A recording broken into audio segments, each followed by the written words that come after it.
Have you ever been sitting at a fancy dinner with the person you're supposed to marry, only to realize they actually think you're a project rather than a human being?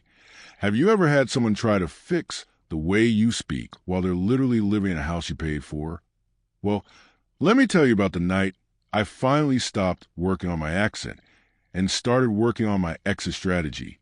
It involved a high-stakes dinner, a language they couldn't understand, and a federal audit that turned my fiancée's legacy family into a legal cautionary tale. I'm Addison, 27 years, and I've been in the U.S. since I was 19.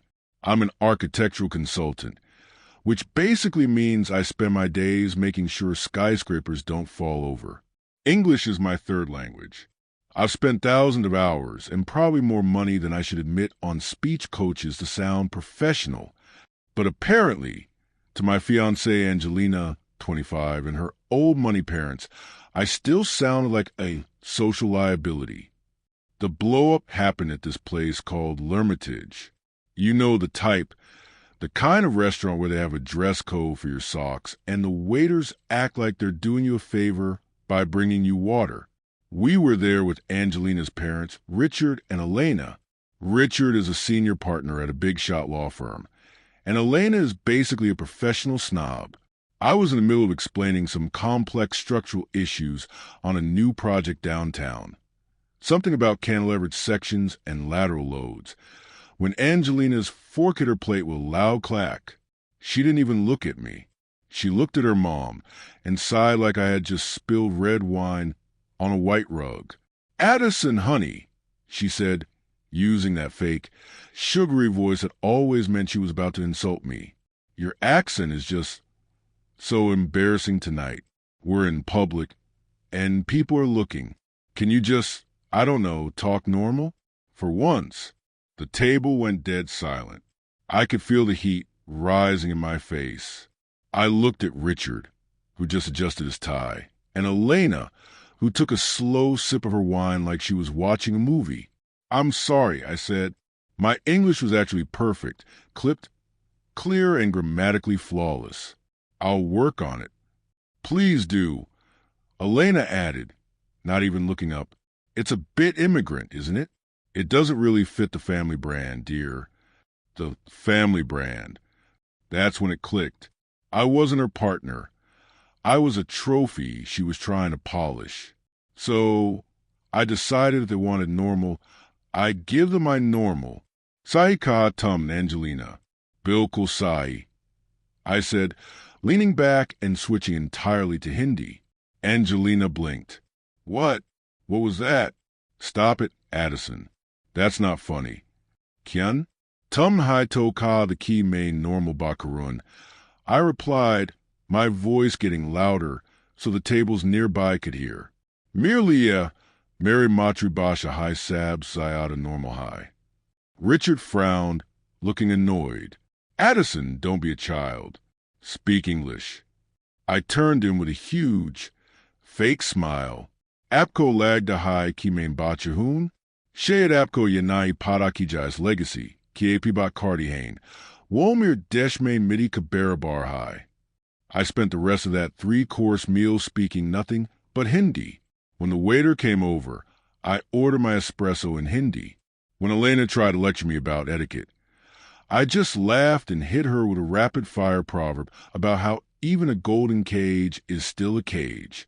People were staring. Angelina's face was a shade of red I'd never seen before. She was humiliated because she couldn't control me, and honestly, it felt better than the steak.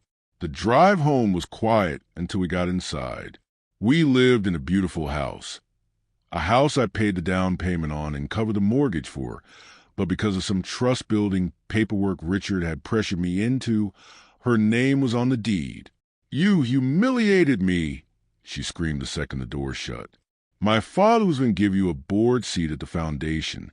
You acted like a peasant." I spoke a language spoken by millions. I said, totally calm, "If your dad's foundation is too small for that, I don't want the seat." Then she dropped the mask. "You're a project, Addison. I took you and made you someone, and now you're going to lose it all." My dad's lawyers drew up that paperwork. The house is mine. I'll have your bags on the lawn by 8 a.m. She thought she had me trapped. See, Richard had pulled a dirty trick months ago. He convinced me to sign a quitclaim deed, saying it was for tax purposes related to an inheritance Angelina was getting. I was in love, so I trusted them. But Richard didn't realize that as an architectural consultant, I deal with shady contractors and fine print contracts every single day. I'm not as naive as I look. Actually, Angelina, I said, let's talk about that gift your dad gave us for the house. That $200,000. It was a gift, she yelled. Nope. I flagged the wire transfer records 3 weeks ago. That money came from a shielded corporate account tied to a subsidiary Richard is currently being audited for by the feds. It wasn't a gift. It was a way to park dirty money. And since I'm the one who signed the mortgage, I'm a co-conspirator, unless I tell the IRS exactly where that money came from. She went pale, like ghost white. And about the house? I continued. The quitclaim deed? It was never filed. I checked the county records last week. My lawyer held it in escrow because your father never provided the matching investment he promised in the side contract we signed. So legally, the house is 100% mine. You have 1 hour to pack your stuff. The next few days were a circus of entitlement. Richard called me, and he wasn't the distinguished gentleman anymore. He was a cornered animal. You listen to me, he growled. I'll have your visa revoked. I'll make sure you never work in this industry again. I have friends in high places. Richard, I said, while I was literally recording the call, threatening a whistleblower is a federal crime. And as for my visa, I've been a naturalized U.S. citizen for 2 years. Did Angelina not tell you? Oh, that's right. She never bothered to ask because she was too busy trying to fix my embarrassing accent. He hung up, but they weren't done playing dirty.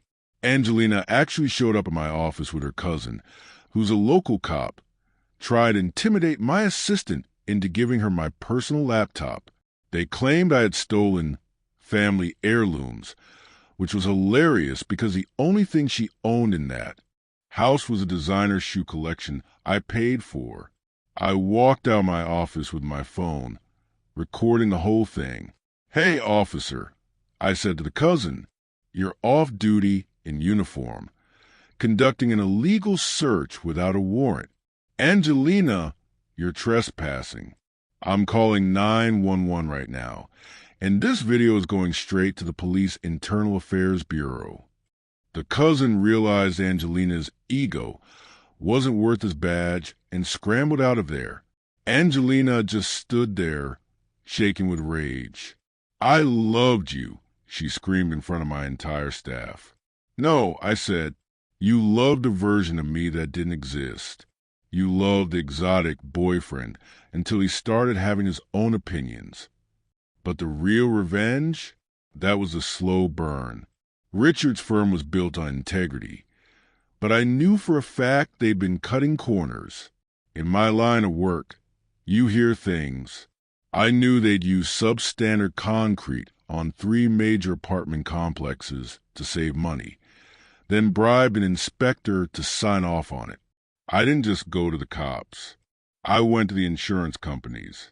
Under U.S. law, specifically the False Claims Act, I filed a lawsuit.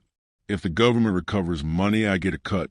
But the real win was watching the insurance companies pull their coverage for Richard's entire portfolio overnight. Construction stopped. Investors pulled out. The legacy started crumbling faster than a bad foundation. 2 weeks later, Elena texted me. She was desperate. Addison, please. Richard is having health scares from the stress. The legal fees are destroying us. Can't we just talk like civilized people? I replied in Hindi. Kshama kiji, par mui civilized lagan ki basha, samaj nayadi. I'm sorry, but I don't understand the language of civilized people. We had one final meeting with the lawyers to settle the remaining assets.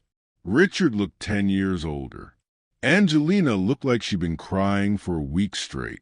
"We're prepared to offer you $500,000, Richard's lawyer said, in exchange for a full NDA and you drop in the reports regarding the structural integrity of the developments."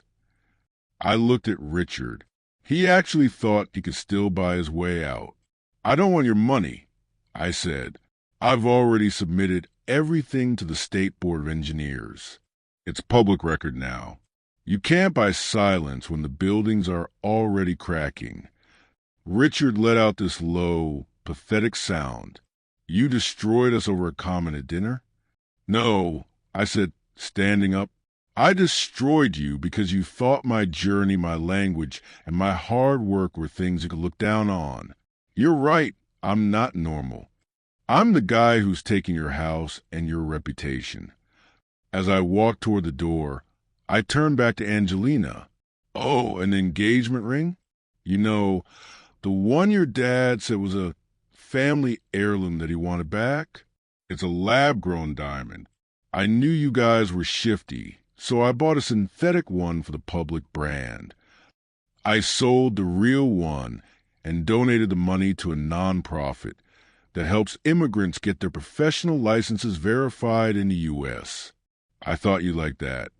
The look on her face was worth more than any settlement. I walked out of that office into the sunlight, and for the first time in 8 years, I didn't care if my sounds were perfect. I didn't care if I sounded local. I called my mom back home and told her I was finally moving into a house where every language was welcome. I'm still Addison. I'm still an architect.